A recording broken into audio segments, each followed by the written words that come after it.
بسم اللہ الرحمن الرحیم۔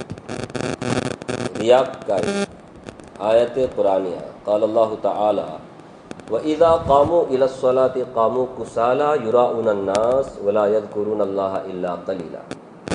اللہ تعالیٰ کا پاک ارشاد ہے کہ یہ منافق جب نماز کے لیے کھڑے ہوتے ہیں تو بڑے سست بن کر کھڑے ہوتے ہیں، لوگوں کو دکھاتے ہیں اور اللہ تعالیٰ کو بہت کم یاد کرتے ہیں۔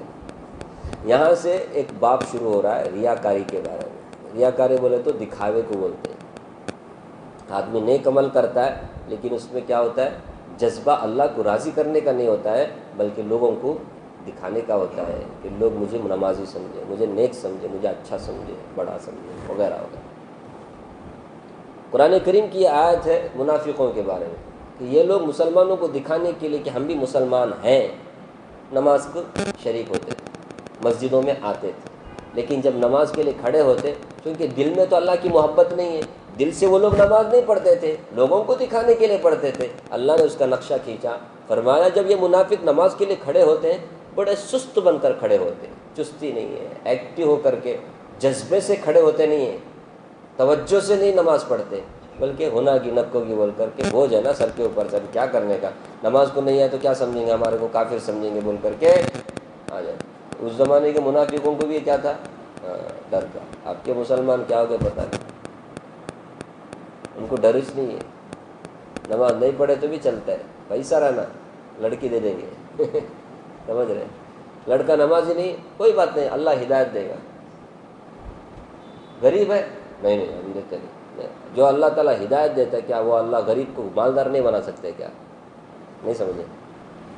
آیا آج کل کا ہمارا یہ وہ نماز نہیں پڑھے تو بھی ہم بچوں کو دے دیتے ہیں، ایسے لوگوں کے ہاتھ چڑھا دیتے ہیں، اس کے بعد جب وہ مرڈر کرتے ہیں نا تب سمجھ میں آتی بات، اللہ حفاظت فرمائے۔ خیر، تو منافق کھڑے ہوتے سست کھڑے ہو، لوگوں کو دکھاتے، اللہ نے فرمایا اللہ کو بہت کم یاد کرتے۔ تو اس سے ہمیں ایک سبق کیا ملا، ہمیں منافقوں جیسا نہیں بننا، ہم جب بھی نماز پڑھیں توجہ سے، پورے نیک نیتی کے ساتھ، اللہ کو راضی کرنے کی نیت سے نماز پڑھیں، بوجھ اتارنے کے لیے نہیں۔ جو لوگ بوجھ اتارنے کے لیے نماز پڑھتے وہ لوگ تو بس انتظار میں رہتے کب سلام پھیرتے، کب ہم کیا کریں، مسجد سے باہر جائیں گے۔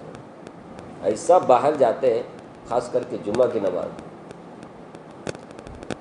اور پرسوں کو کی جمعہ کی نماز کے بعد اعلان کرے گا ان کو آیا غصہ، جب دیکھو تب ادھر سلام پھیرا نہیں، پورے بھڑ بھڑ بھڑ بھڑ کے بھاگ جاتے ہیں، بولتے نماز کے بعد میں اعلان کرے، کیا ہے تم لوگ نماز کے فوراً بعد ایسا بھاگتے جیسا لاٹھی چارج ہو رہا ہو، سلام پھیرتے لاٹھی چارج ہو رہا ہے، ایسا بھاگتے، تھوڑا بیٹھ کر کے یاد کرنے کا، دعا کرنے کا، کیا ہے یہ کچھ کرنے کا نا، ایسا بھاگ جاتے، کیا مطلب ہے؟ ہم مسلمان ہیں، ہم نماز پڑھنے کے بعد تھوڑا سا بیٹھ کر اللہ سے دعا کرنے میں کیا گیا، پڑھتے ہیں نہ ذکر کرتے ہیں، نہ کچھ تسبیح پڑھتے ہیں، نہ دعا کرتے، سیدھا بات۔ امام صاحب کو جوش آیا، یہ سب کو لے لتاڑا بولتے ہیں پبلک کو، ماشاءاللہ ایسے جرت والے امام صاحبوں کی ضرورت ہے جو لوگوں کو اس طرح سے سمجھائیں، کیا کرنے کا، سمجھتے سے نہیں تو پھر ایسا سمجھانا پڑتا ہے۔ تو ایسا وقال تعالی فویل للمصلین الذین هم عن صلاتهم ساہون الذین هم یراؤون، یہ تو بہت مشہور صورت ہے، مسلمانوں کو یاد رہتا ہے، سورہ ماؤن۔ اللہ تعالیٰ کا ارشاد ہے ایسے نمازیوں کے لیے بڑی خرابی ہے، بربادی ہے جو اپنی نماز سے غافل ہیں، جو ایسے ہیں کہ جب نماز پڑھتے ہیں تو دکھلاوا کرتے ہیں، تو نماز پڑھنے کے باوجود بھی اللہ کی طرف سے بربادی، نیکی نہیں، اجر نہیں، ثواب نہیں، رضامندی نہیں، خوشنودی نہیں، نماز پڑھ رہا ہے پھر بھی اللہ اس سے راضی نہیں، اللہ اس سے خوش نہیں، وجہ کیا؟ وہ نماز بے توجہی سے پڑھ رہا ہے، دکھاوے کے لیے پڑھ رہا ہے، ایسے نمازوں کے لیے بربادی ہے فرمایا، اس لیے دکھاوا کرنے کے لیے نماز نہ پڑھیں، اللہ کو راضی کریں۔ تو نماز سے غافل ہونے میں قضا کر کے پڑھنا، بے دھیانی سے پڑھنا، یا کبھی پڑھنا کبھی نہیں پڑھنا، یہ سب شامل ہے۔ کہ آدمی پڑھتا ہے کبھی پڑھتا نہیں ہے، کبھی توجہ سے پڑھتا ہے کبھی توجہ سے نہیں پڑھتا، ایسے لوگوں کے لیے بھی یہ وعید ہے فرمایا۔ اسی طرح میں نے مفتی تقی عثمانی صاحب کی بات پڑھی ہے، وہ کہتے ہیں کہ جماعت سے نہیں پڑھنا یہ بھی کیا ہے، گھر میں ہی پڑھنا، ہمیشہ گھر میں پڑھنا، جماعت سے پڑھنے کا شیء۔ اب یہ کہ مجبوری بیمار ہے گھر سے، وہ الگ بات ہے، لیکن کچھ بھی نہیں ہے، طاقتور ہے، سب کچھ ہے، صحت مند ہے، اس کے باوجود بھی بازو نماز مسجد ہے، نماز کو جاتا نہیں، ادھر ہی پڑھتا ہے مسجد، ایسے لوگوں کے لیے بھی وہی دے، جماعت سے جو نہیں پڑھتے نا ان کے لیے بھی ہے۔ شرط کیا ہے؟ نماز اذان کی آواز اس کو سنائے دینا، دور ہے تو نہیں، بعض علاقے ایسے بھی ہیں وہاں سے مسجد 3-3 4 کلومیٹر دور ہے، سنا آتی نہیں اذان کی آواز، ان کے لیے نہیں، جن کو آواز سنائی دیتی ہے بعض لوگ، ایسے لوگ گھر میں نماز پڑھیں گے تو گھر میں نماز نہیں ہوتی، ناقص، انکمپلیٹ، کمپلیٹ نماز ہے، کمپلیٹ ہونا مسجد کو آنا، اس لیے بھی مسجد بازو ہے تو کیا کرنا چاہیے، مسجد کو جانا چاہیے، گھر میں نماز نہیں پڑھنا چاہیے، کیونکہ اس کی تفسیر میں مفتی تقی عثمانی صاحب نے یہ بھی لکھا ہے، اس لیے میں نے آپ کے سامنے رکھ دیا، میں اپنی بات نہیں سمجھ رہے۔ تو بربادی ہے نمازیوں کے لیے کیا، اس میں 3 ہے، ایک ہے نمازش نہیں پڑھنا، ایک ہے کبھی پڑھنا کبھی نہیں پڑھنا، بے دھیانی سے پڑھنا، توجہ سے نہیں پڑھنا، سمجھ رہے، ریاکاری کرنا، دکھاوا کرنا، اور ساتھ ساتھ جماعت سے نماز نہیں پڑھنا۔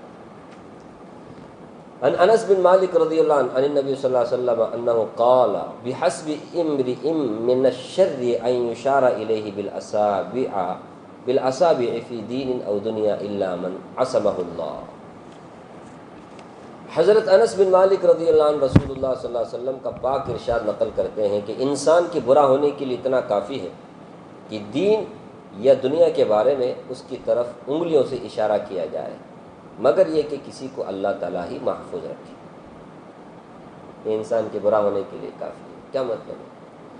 انگلیوں سے اشارے کا مطلب مشہور ہونا ہے۔ حدیث میں مراد یہ ہے کہ دین کے معاملے میں شہرت کا ہونا دنیا کے بارے میں مشہور ہونے سے زیادہ خطرناک ہے، کیونکہ شہرت حاصل ہونے کے بعد اپنی بڑائی کے احساس سے بچنا ہر ایک کے بس کا کام نہیں ہے۔ البتہ اگر کسی کو شہرت غیر اختیاری طور پر اللہ کی طرف سے ہو اور اللہ تعالیٰ اسے محض اپنے فضل سے نفس اور شیطان سے محفوظ رکھیں تو ایسے مخلصین کے حق میں شہرت خطرناک نہیں ہے۔ خلاصہ کیا ہوا کہ جو لوگ دین کے کام کرتے ہوئے چاہتے ہیں کہ میری شہرت ہو جائے وہ لوگ خطرے میں، سمجھ رہے۔ دنیا کے معاملے میں بھی ہم مشہور ہو جائیں یہ بھی خطرے میں ہی ہے، لیکن اس سے زیادہ خطرہ کس میں ہے؟ دین کے معاملے میں، کیونکہ دین سے ہم اللہ کی رضامندی چاہتے ہیں، آخرت میں ثواب چاہتے ہیں۔ اب یہ دنیا میں ہی لوگوں سے واہ واہ لینا چاہتا ہے، یہ بہت خطرے والی بات ہے، انسان کے برا ہونے کے لیے بات کافی ہے، سمجھ رہے، یہ اچھی بات نہیں۔ ابھی مثال دینا کیا، سمجھ رہے، ابھی تو واٹس ایپ پروفائل کیا کہیں، اسٹیٹس پٹی آدمی ہونا بول کر مشہور ہونا چاہتا ہے، لوگ میرے کو جانے، میرے کو سمجھے میں کون ہوں کیا ہوں، اس کے لیے کیا کرتے رہتا ہے، اپنی ویڈیو بھی اپلوڈ کرتے رہتا ہے، سب سے زیادہ میرے سبسکرائبر بن جائیں، ویورز بن جائیں، لائک کرنے والے بن جائیں، کیا من ہے، ایسے اتنے کا زمانہ ہے، نہیں ہو سکتا ہے اس میں ان کو دنیا کا کچھ فائدہ ہوتا ہے، زیادہ لائکس ملے تو وہ ویڈیو کو بعد میں نہیں، وہ چینل والوں کو پیسہ ملتا ہے، ایوارڈ ملتا ہے، 3 لاکھ ہو گئے تو 10 لاکھ ہو گئے، کروڑ ہو گئے، دنیا کے فائدے کے لیے۔ کچھ لوگ مشہور ہونے کے لیے بھی کرتے نہیں، اچھا نہیں، دنیا کے معاملے میں بھی اچھا نہیں، دین کے معاملے میں اچھا ہے، لیکن دنیا کے بنسبت دین کے معاملے میں خطرہ زیادہ ہے۔ اس لیے آدمی کو جو بھی نیک عمل کرنا ہو صرف اللہ کو راضی کرنے کے لیے کرنا، باقی کسی اور ارادے سے نہیں کرنا چاہیے۔ سب کچھ دینے والا اللہ ہے، زندگی موت کس کے ہاتھ میں ہے، اس کو معلوم ہو تو بس ہے، سب دنیا والوں کو معلوم کرانا ضروری نہیں۔ کیا خیال ہے؟ ضروری ہے؟ میرے بارے میں آپ کو معلوم ہے، میں بہت بڑا تاجر، آپ کیا کر سکتے ہیں میرے لیے؟ آپ کو معلوم، آپ کیا کر سکتے ہیں؟ کیا ہے، میں بھی کمزور آپ بھی کمزور نہیں، یہ اللہ کو معلوم ہے، بس کچھ ہاتھ میں سارا خزانہ، آپ میرے بارے میں مانو، میرے کو آپ کے بارے میں مانو، کیا ہونے والا ہے ہم کو آپ سے، کیا آپ کو آپ سے، ہم سے، ہم کو آپ سے، آپ کو ہم سے کیا ہونے والا ہے؟ ہم کمزور، آپ بھی کمزور، ساری دنیا ہی کمزور، سب لوگ فقیر، کیا اللہ فرماتے ہیں سارے انسان فقیر، فقیر فقیر کا کیا ساتھ دے گا؟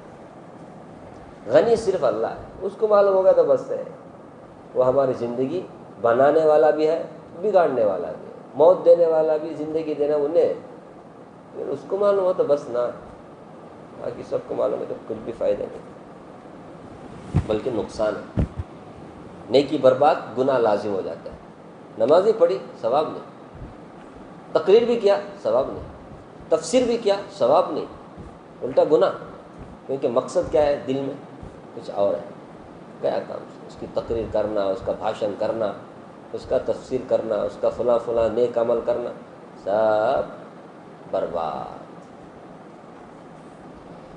یہ بھی ایک حدیث عن عمر بن الخطاب رضی اللہ عنہ انه خرج يوما الى مسجد رسول الله صلی اللہ علیہ وسلم فوجد معاذ بن جبل قائدا عند قبر النبي صلی اللہ علیہ وسلم يبكي فقال ما يبكيك؟ قال يبكيني شيء سمعته من رسول الله صلی اللہ علیہ وسلم، سمعت رسول الله صلی اللہ علیہ وسلم يقول ان يسير الرياء شرك وان من عادى لله وليا فقد بارز الله بالمحاربة ان الله يحب الابرار الاتقياء الاخفياء الذين اذا غابوا لم يفتقدوا واذا حضروا لم يدعوا ولم يعرفوا قلوبهم مصابيح الهدى يخرجون من كل غبراء مظلمة۔ حضرت عمر بن خطاب رضی اللہ عنہ سے روایت ہے کہ وہ ایک دن مسجد نبوی میں تشریف لے گئے تو دیکھا کہ حضرت معاذ بن جبل رضی اللہ عنہ رسول اللہ صلی اللہ علیہ وسلم کی قبر مبارک کے پاس بیٹھے رو رہے ہیں۔ حضرت عمر رضی اللہ عنہ نے پوچھا آپ کیوں رو رہے ہیں؟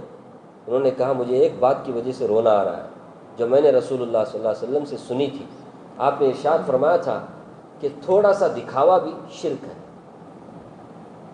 تھوڑا سا یہ میں نے نبی صلی اللہ علیہ وسلم سے سنا ہے، مجھے رونا آ رہا ہے، فرمایا تھوڑا سا بھی دکھاوا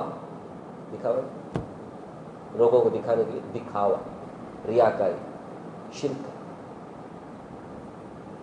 جس شخص نے اللہ کے کسی دوست سے دشمنی کی تو اس نے اللہ تعالیٰ کو جنگ کی دعوت، الگ الگ باتیں ہیں، اب جو باپ کے حساب سے بات سب سے پہلے جو ہے وہی اصل میں بیان کرنا ہے، تھوڑا سا بھی دکھاوا شرک بولے تو خالی دیول کے سامنے، مندر میں جا کر کسی بت کے سامنے ہاتھ جوڑنا، ماتھا ٹیکنا، سجدہ کرنا، طواف کرنا، صرف وہی شرک نہیں ہے۔ شرک کیا بھی ہے؟ مسجد میں آ کر نماز پڑھنا لیکن دل میں ارادہ کیا ہے؟ لوگ مجھے دیکھیں، اللہ والا سمجھے، تو یہ نمازی بھی مشرک ہے، چھوٹا شرک، وہ بڑا شرک، یہ چھوٹا شرک۔ ہمارا نبی نے فرمایا صلی اللہ علیہ وسلم تمہارا دکھاوا بھی شرک ہے۔ جس شخص نے اللہ تعالیٰ کی کسی دوست سے دشمنی کی تو اس نے اللہ کو جنگ کی دعوت دی، یہ دوسری بات ہے۔ اسی لیے کبھی بھی کسی سے کیا نہیں کرنا؟ دشمنی نہیں کرنا۔ کیوں؟ کیونکہ ہر مسلمان اللہ کا دوست ہے، سمجھ رہے؟ کون اللہ کا دوست ہے کون دشمن ہے ہم کو معلوم ہے کیا؟ نہیں معلوم ہے، کیونکہ اللہ نے قرآن میں کہا ہے جتنے بھی مسلمان ہیں سب اللہ کے، اللہ ولی الذین آمنوا، اللہ ولی ہے، دوست ہے سب مسلمانوں کے۔ جب سب مسلمانوں کے دوست ہیں تو ہمیں چاہیے کہ کسی مسلمان سے کبھی کسی دشمنی نہ رکھیں۔ کیوں؟ جس شخص نے اللہ کے کسی دوست سے دشمنی کی تو اس نے اللہ کو جنگ کی دعوت دی، سمجھ رہے؟ ایک عام مسلمان کو بھی ہمیں اللہ کا دوست سمجھنا چاہیے، چہ جائے کہ اللہ والے اور اولیاء اللہ جسے بولتے ہیں، جو نیکی میں ایک دم ٹاپ لیول کے صحابہ ہیں، انبیاء ہیں، اولیاء ہیں، ائمہ اکرام ہیں، محدثین ہیں، ان سے دشمنی رکھے گا، خیریت رہے گی اس کی؟ گیا کام سے۔ لیکن کبھی خاص کر کے جو گزر گئے دنیا سے، چلے گئے بیچارے، جن کے بارے میں شہرت ہے کہ وہ لوگ بڑے اللہ والے تھے، ان سے دشمنی کرنا نہیں سمجھے؟ ارے خواجہ غریب نواز، خواجہ معین الدین چشتی، خواجہ اپنی اصلاح کرا چکے تھے، ایسے اللہ والوں سے کبھی کیا نہیں کرنا چاہیے؟ دشمنی نہیں رکھنی۔ کسی بھی اللہ والے سے دشمنی کرنا اللہ سے جنگ کرنے کے لیے۔ اب اللہ سے جنگ کرنے کا مطلب کیا؟ کوئی کر سکتا ہے؟ جنگ کرنے کا مطلب اللہ اس سے ایمان کو چھین لے۔ اور بے شک اللہ تعالیٰ ایسے لوگوں سے محبت کرتے ہیں جو نیک ہوں، متقی ہوں، اور ایسے چھپے ہوئے ہوں کہ جب موجود نہ ہو تو ان کو تلاش نہ کیا جائے. ایسے لوگوں کو اللہ پسند کرتے ہوئے متقی ہونا، پرہیزگار ہونا. انہوں نہیں ہے تو کوئی پوچھنا نہیں ان کو کہاں گئے، انہوں نے ان کا ہاتھ کاٹے، ہاتھ کٹ گیا ان کا، پوچھنا نہیں ان کو. ایسے لوگ اللہ پسند کرتے. اب ہمارے کو کیوں پوچھتے، امام ہے نا، کہاں پڑھانے والے کہاں گئے، تو اس حساب سے پوچھتے، وہ الگ بات ہے. لیکن ایسا چھپے ہوئے رہنا، ایسا نیک رہنا کہ ہمارے نبی کسی کو پتہ ہی نہیں چلے. لوگ نہیں رہے تو پوچھنا بھی نہیں. ہم الٹا نا سمجھتے، ہمیں نہیں رہے تو پوچھنا، ہمارے کو خوش ہوتے، فون کرے کہاں تمہیں فجر میں لگتے. نماز کے بارے میں پوچھنا اچھا نہیں ہے. ہمارا نبی صلی اللہ علیہ وسلم خود پوچھتے تھے، وہ بات الگ ہے. یہاں بات جو کی جا رہی ہے شہرت کی بات ہے. آدمی چاہتا ہے مجھے کو پوچھے کسی مجمع میں، کسی بڑے ہال میں، کسی بڑے شادی میں، فنکشن میں. تو جو لوگ نیک ہو، متقی ہو، ایسے چھپے ہوئے ہو جب موجود نہ ہو ان کو تلاش نہ کیا جائے، اور اگر موجود ہو تو نہ انہیں بلایا جائے اور نہ انہیں پہچانا جائے. ایسے لوگ اللہ کو پسند ہیں. سمجھ لیں، یعنی جو ہم چاہتے ہیں نا وہ نہیں. ہم تو یہ چاہتے ہیں نا لوگ ہمارے کو پوچھیں، لوگ ہمارے کو دیکھیں، لوگ ہمارے کو ہاتھ ملائیں وغیرہ وغیرہ. اللہ کیسے آدمی پسند ہے؟ اللہ کو ایسے لوگ پسند ہیں موجود ہوں تو نہ انہیں بلایا جائے نہ انہیں پہچانا جائے. ہم کو تو برا لگتا ہے نہیں بلایا تو. میں گیا تھا، میرے کو اسٹیج میں نہیں بلایا، میں اتنا بڑا آدمی. ان کے دل ہدایت کے روشن چراغ ہے. وہ فتنوں کے کالی آندھیوں سے دل کی روشنی کی وجہ سے اپنے دین کو بچاتے ہوئے نکل جاتے ہیں. وہ دکھنے میں کیسے بھی ہوں، دل کیسا ان کا ایک دم روشن ہے، تقوی کی وجہ سے، اللہ کے ڈر کی وجہ سے، ایمان کی وجہ سے. ایسے لوگوں کو اللہ پسند کرتے ہیں. تو کہنے کا مطلب کیا ہو، ہم لوگوں کو بھی چاہیے کہ ہم بھی نیک ایسے بنے کہ دوسروں کو پتہ چلے نہ چلے ہم کو اس سے کوئی سروکار نہیں. اللہ ہم کو ہم سے راضی ہو جائے، اللہ اگر ہم کو دیکھ لے بس ہے. کیونکہ ہم جو بھی کریں گے اللہ کے لیے کریں گے. اللہ کو پتہ چل جائے تو بس ہے. لوگوں کو پتہ چلنا ہمارے لیے ضروری ہے. اور اللہ ایسے ہی لوگوں کو پسند کرتے ہیں جن کو کوئی پوچھنے والا نہ ہو، کوئی بلانے والا نہ، محبت کرنے والا نہ. اللہ تعالیٰ مجھے بھی آپ کو بھی متقی پرہیزگار بنائے، اللہ کا دوست بنائے، اور ہمیں ہر کام اللہ کی رضامندی کی خاطر اخلاص کے ساتھ کرنے کی توفیق عطا فرمائے. ریاکاری سے، دکھلاوے سے اللہ ہم سب کی بال بال حفاظت فرمائے. آمین آمین. سبحان اللہ وبحمدہ، سبحانک اللہم وبحمدک، نشہد ان لا الہ الا انت نستغفرک.